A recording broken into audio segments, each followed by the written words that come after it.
आदरणीय अध्यक्ष महोदय, अभी थोड़े दिन पहले मैंने सोशल मीडिया के ऊपर एक वीडियो देखा। उसमें उत्तर प्रदेश के मुख्यमंत्री माननीय श्री योगी आदित्यनाथ जी एक स्कूल का निरीक्षण करने गए हुए थे। वो बिल्कुल मनीष सिसोदिया स्टाइल के अंदर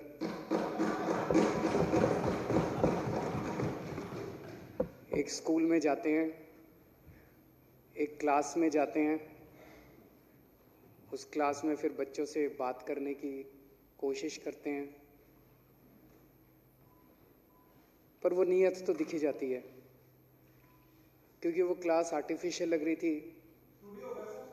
उस क्लास में 12 कुर्सियां थी, आगे डेस्क नहीं था, तो बच्चे लिखेंगे कैसे? तो जाहिर था कि एक क्लास बनाई गई है। मुझे खुशी हुई ये देख के कि इस देश के अंदर अब सरकारों को और मुख्यमंत्रियों को स्कूलों के अंदर जाना पड़ रहा है।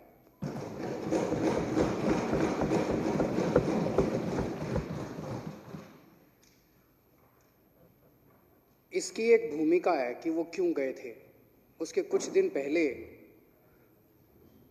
उनके कुछ अहंकारी मंत्रियों ने, उनके उप मुख्यमंत्री ने चैलेंज किया कि मनीष सिसोदिया जी उत्तर प्रदेश में आए, हमसे वाद विवाद करें, डिबेट करें शिक्षा के ऊपर। हम उनसे डिबेट करने को तैयार हैं, हम उनको अपने अच्छे स्कूल दिखाएंगे। उन्हें लगा कि इनको चुनौती देते हैं, ये आना तो है नहीं इन्होंने। उनको क्या पता था ये पहुंच गए वहां। तो ये लखनऊ पहुंच गए, बोले आ जाओ। वो मैदान छोड़ के भाग गए। ना तो वो डिबेट में आए, ये पूरा दिन बेचारे बैठे रहे वहां पे, इनका इंतजार करते रहे। वो ना तो डिबेट के लिए आए, ना उनको स्कूल दिखाने आए। तो फिर जब कोई नहीं आया तो ये बोले चलो मैं ही दिखाता हूँ, जब इतनी दूर आया हूँ, दिल्ली से हवाई जहाज का खर्चा करके लखनऊ आया हूँ। तो ये वहाँ पे स्कूल देखने पहुँच गए, तो इनको पुलिस ने गिरफ्तार कर लिया। बताओ भाई, ऐसा क्या करने जा रहे थे? स्कूल देख लेने देते। चलो खराब थे स्कूल, कोई बात नहीं, देख लेने देते। दिल्ली के उप मुख्यमंत्री को उत्तर प्रदेश के पुलिस कमिश्नर ने रास्ते में रोक लिया, सारी पुलिस ने, इनको स्कूल नहीं देखने दिया। तो उसके बाद बहुत थू-थू हुई उत्तर प्रदेश सरकार की। फिर हमें तो क्या दिखाने थे, मीडिया ने जा जाके इनके स्कूल दिखा दिए, पूरी दुनिया को दिखा दिए ये हैं इनके स्कूल। यहाँ तक कि उत्तर प्रदेश के मुख्यमंत्री के अपने विधानसभा और अपना जिला, गोरखपुर जिले के है ना वो, गोरखपुर के स्कूलों की बुरी हालत दिखाई मीडिया वालों ने। तो तब उनको लगा यार ये स्कूल में तो जाना पड़ेगा। तो तब वो अब स्कूल में होके आए। स्कूल में गए, उन्होंने 1-2 कक्षाओं में गए, बच्चों से बातचीत करने की कोशिश की। अध्यक्ष महोदय, पिछले 5 साल के 6 साल के अंदर दिल्ली में शिक्षा के क्षेत्र में जो काम हुआ है उसको एक क्रांति के रूप में देखा जा रहा है। अब गरीबों के बच्चों को भी अच्छी शिक्षा मिल रही है। गरीबों के बच्चे फर्राटे की अंग्रेजी बोल रहे हैं। गरीबों के बच्चे इंजीनियर बन रहे हैं, डॉक्टर बन रहे हैं। सरकारी स्कूलों के 98% नतीजे आ रहे हैं। सरकारी स्कूलों की शानदार बिल्डिंग बन रही हैं, स्विमिंग पूल बन रहे हैं। अब हमारे सरकारी स्कूलों के बच्चे अमीरों के बच्चों के साथ कंधे से कंधा मिला के आ रहे हैं। तो एक मन में प्रश्न उठना वाजिब है। पिछले 70 साल में इस देश के ऊपर 2 पार्टियों ने राज करा। जो काम दिल्ली में 5 साल में हो गया वो 70 साल में क्यों नहीं हुआ? 70 साल के अंदर इन दोनों पार्टियों ने मिलकर शिक्षा व्यवस्था को ठीक क्यों नहीं किया? आज मैं पूरी जिम्मेदारी के साथ कह रहा हूं कि इन दोनों पार्टियों ने मिलकर एक षड्यंत्र के तहत इस देश की शिक्षा व्यवस्था को बदहाली में रखा है। जानबूझ के रखा गया है।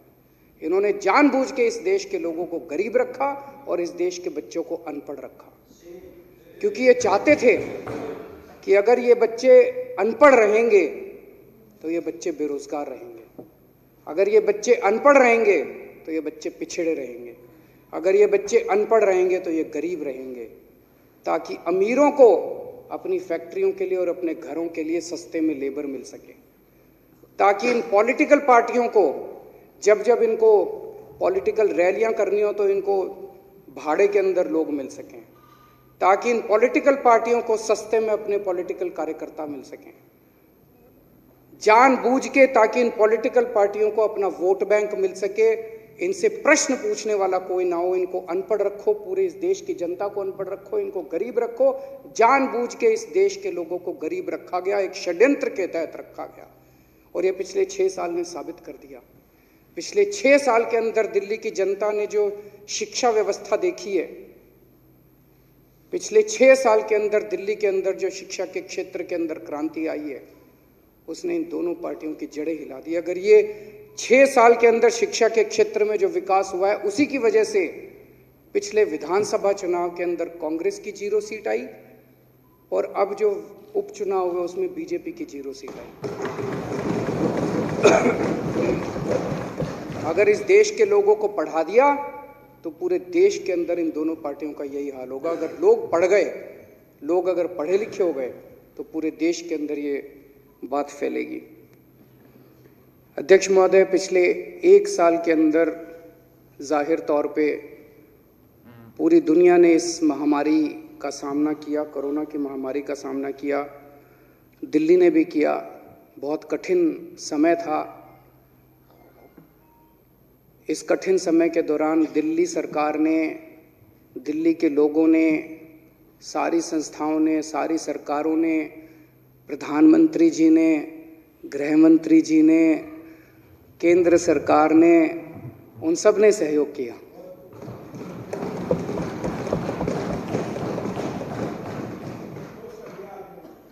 हमारे सारे भाजपा के विधायकों ने भी बहुत सहयोग किया।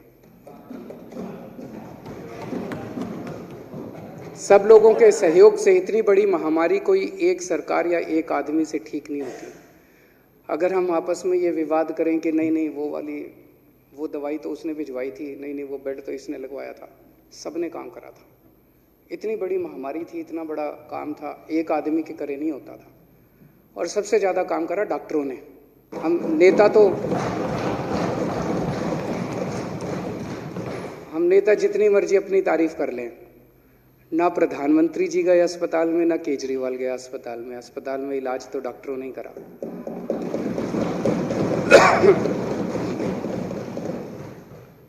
तो उन सभी का हम ये सदन पूरे दिल से, इस दिल्ली के लोगों का और सभी डॉक्टरों का, नर्सों का, सभी का, जितने फ्रंटलाइन वर्कर्स थे, जितने हेल्थ केयर वर्कर्स थे, हम सबका शुक्रिया अदा करते हैं। नई नई पद्धतियाँ दिल्ली ने पूरी दुनिया को दी। प्लाज्मा थेरेपी दिल्ली ने पूरी दुनिया को दी। होम आइसोलेशन की पूरी पद्धति दिल्ली ने दुनिया को दी। हमने जो 1 करोड़ रुपए की राशि ऐलान की, ये भी पूरी दुनिया में अकेले दिल्ली के अंदर ये लागू की गई और कहीं इसको लागू नहीं किया गया। बहुत सारी ऐसी चीज़ें थी जो केवल दिल्ली के अंदर हुई, और मुझे इस बात का बहुत गर्व है कि आज पूरी दुनिया को हमारे देश के वैज्ञानिकों ने 2 वैक्सीन दी हैं। मैं अपने देश के वैज्ञानिकों को बहुत बहुत इसके लिए बधाई देता हूं कि पूरी दुनिया को, आज पूरी दुनिया हमारे देश के वैज्ञानिकों की तरफ देख रही है। मैं समझता हूं कि जो इतना कठिन दौर था, अब हम लोगों को इस दौर से मुक्ति मिलेगी। लोगों के मन में इस वैक्सीन को लेके कुछ भ्रांतियां हैं, तो मैंने खुद वैक्सीन लगा ली और ठीक ठाक हूँ। मेरे माता पिता ने भी लगवा ली, वो भी ठीक ठाक हैं। तो मैं दिल्ली के सभी लोगों को अपील करना चाहता हूँ कि ये सारी भ्रांतियाँ दूर।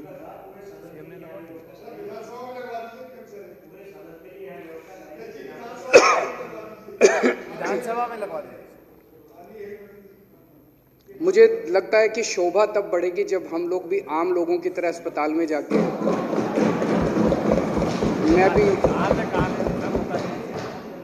मैं भी उस दिन लाइन में, मेरे को बताया गया कि जी सवेरे सवेरे इतने बजे खुल जाती है खिड़की, आप इतने बजे आ जाना। मैं सबसे पहले पहुंच गया था, तो मैं भी एक आम आदमी की तरह गया। और इस सदन की शोभा बढ़ेगी अगर हम सारे जने आम लोगों की तरह अस्पताल में जाके लगवाएं। और हम जो जाके लगवाएं, अपना सोशल मीडिया में खूब प्रचार करें ताकि लोगों के मन में जो भ्रांतियां हैं वो सब दूर हों, ताकि लोगों को लगे कि हाँ ये लोग भी लगवा रहे हैं और हम लोग भी लगवा सकते हैं। तो मैं सभी को अपील करना चाहता हूँ लोगों को कि ये सब भ्रांतियाँ दूर करें और सब लोग ज़्यादा से ज़्यादा लगवाएं। इस दौरान एक बहुत बड़ी समस्या जो लोगों के सामने आई वो थी रोज़गार की, और रोज़गार बहुत सारे लोग बेरोज़गार हो गए। पहले तो लॉकडाउन की वजह से धंधे बंद हो गए, और उसके बाद जब लॉकडाउन खुला भी तब भी अर्थव्यवस्था को पटरी में आने में काफ़ी समय लग गया। तो हम लोगों ने जो एक रोज़गार पोर्टल चालू किया, जॉब पोर्टल चालू किया, जिसमें एक तरफ तो फैक्ट्रियां थी जिनको आदमी नहीं मिल रहे थे, फैक्ट्रियां खुल रही थी लेकिन आदमी नहीं मिल रहे थे, और दूसरी तरफ लोग थे जिनके पास नौकरी नहीं थी। तो उन दोनों को मिलाने के लिए हमने एक जॉब पोर्टल शुरू किया और वो बहुत सक्सेसफुल रहा।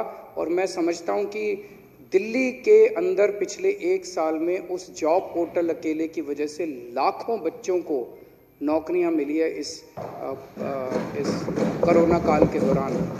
तो जिनके घरों में चूल्हे नहीं जल रहे थे उनके लिए ये बहुत अच्छा एक इनिशिएटिव रहा। अध्यक्ष महोदय, प्रभु श्री राम हम सबके आराध्य हैं।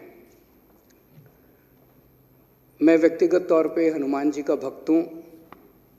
हनुमान जी रामचंद्र जी के भक्त हैं, तो उस नाते मैं हनुमान जी और श्री रामचंद्र जी दोनों का भक्त हूँ।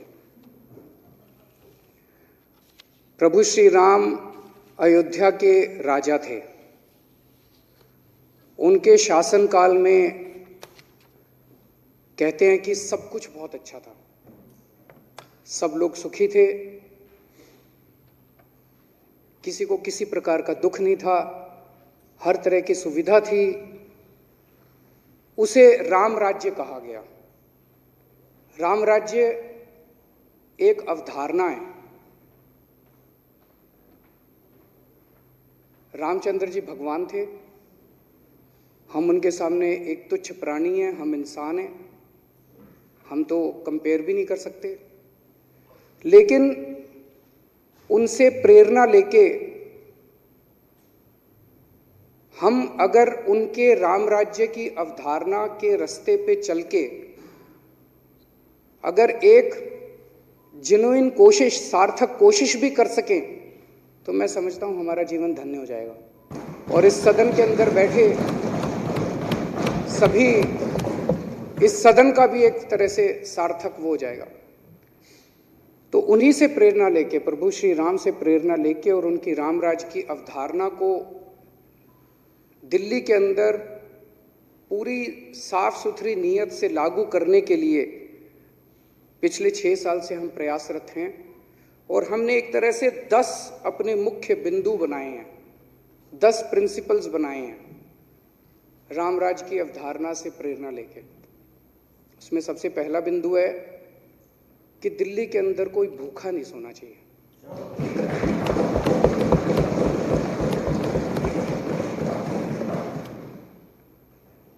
इसके लिए किस्म किस्म के प्रयास कर रही है सरकार। नॉर्मल जिंदगी में भी नहीं सोना चाहिए, जब शांति हो रही है और कोई अगर महामारी आ जाए, कोई कुछ हो जाए, तब भी कोई भूखा नहीं होना चाहिए। उसके लिए किस्म किस्म की योजनाएं बनाई जाती हैं, किस्म किस्म की। हमने महामारी के दौरान लोगों के 1 करोड़ लोगों को सूखा राशन दिया, 10 लाख लोगों को 2 समय का कुक्ड मील देते थे। हमने बहुत सारी व्यवस्थाएं की उस दौरान। और अब ये जो door step delivery of ration है, जब घर घर लोगों को राशन पहुंचाएंगे, ये भी उसी दिशा के अंदर है कि हमारी दिल्ली के अंदर कोई भी व्यक्ति भूखा नहीं सोना चाहिए। दूसरी, हर बच्चे को, चाहे वो गरीब का बच्चा हो, कितना ही गरीब का बच्चा क्यों ना हो, चाहे भिखारी का बच्चा भी क्यों ना हो, उसको शिक्षा मिलनी चाहिए, अच्छी शिक्षा मिलनी चाहिए।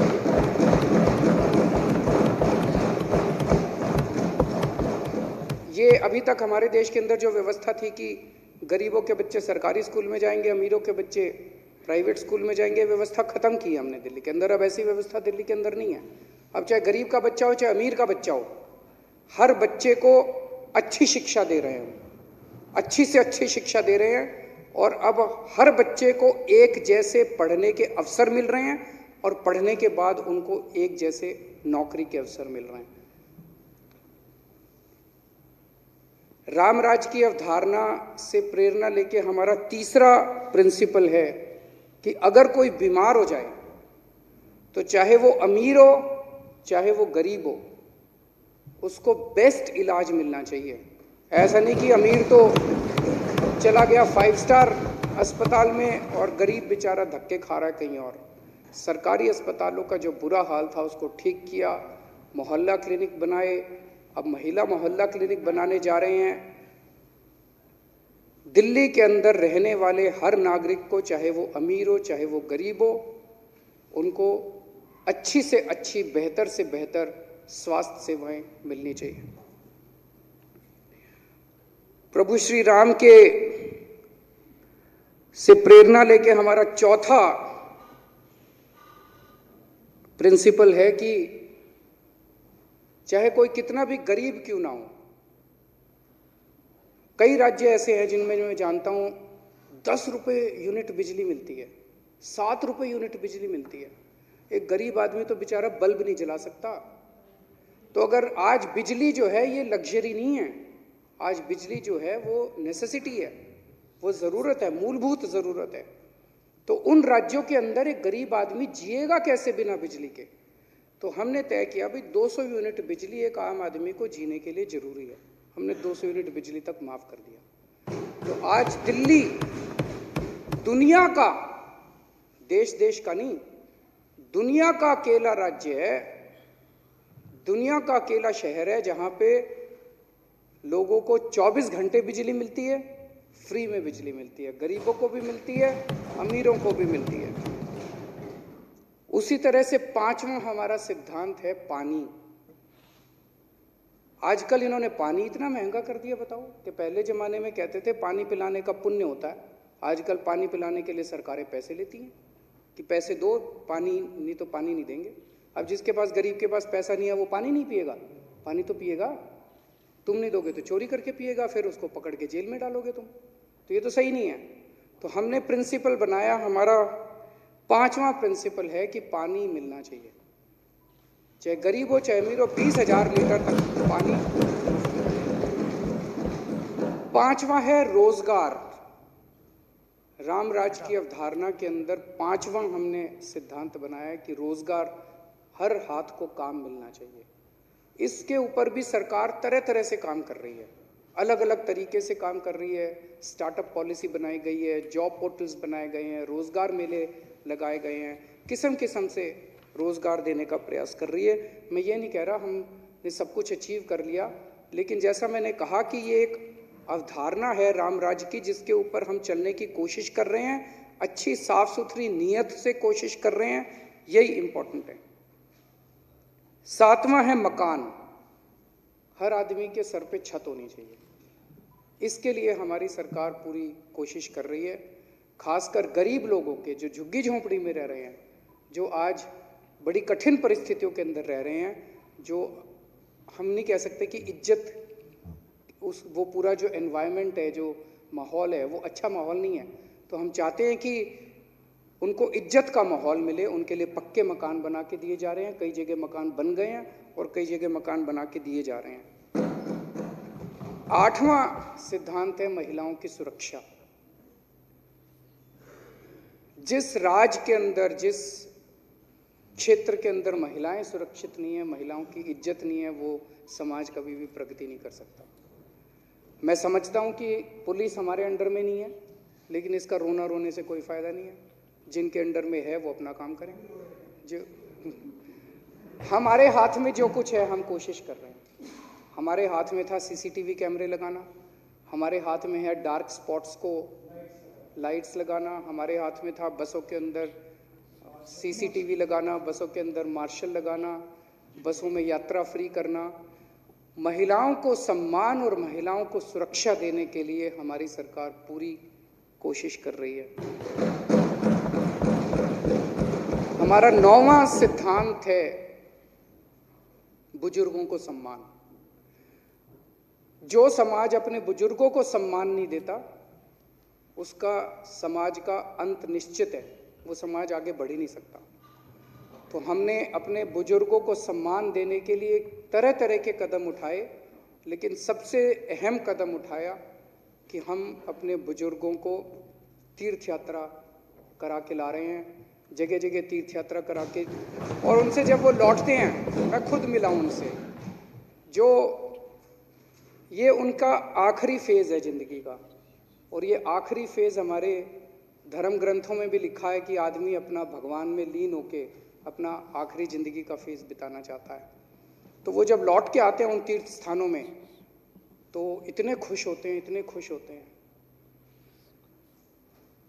अध्यक्ष महोदय, सुप्रीम कोर्ट के आदेश के बाद अयोध्या के अंदर अब एक भव्य मंदिर तो बनने जा रहा है। मैं दिल्ली के लोगों को, दिल्ली के हमारे सारे बुजुर्गों को कहना चाहता हूँ कि एक बारी मंदिर बन जाए, आप सबको अयोध्या के फ्री में दर्शन करना चाहिए।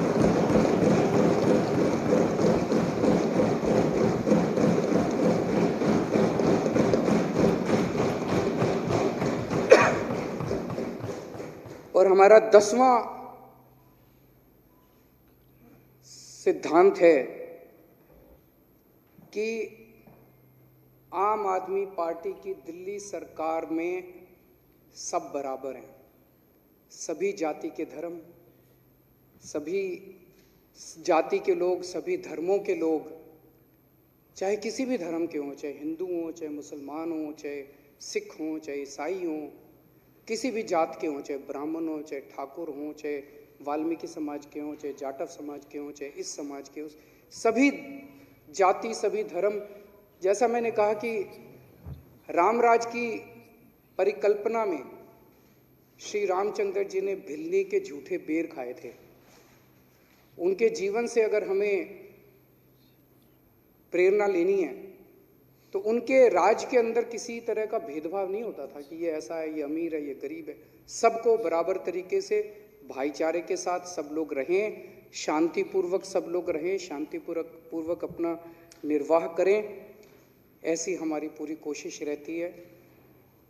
इसी के साथ मैं इस धन्यवाद प्रस्ताव का समर्थन करता हूँ।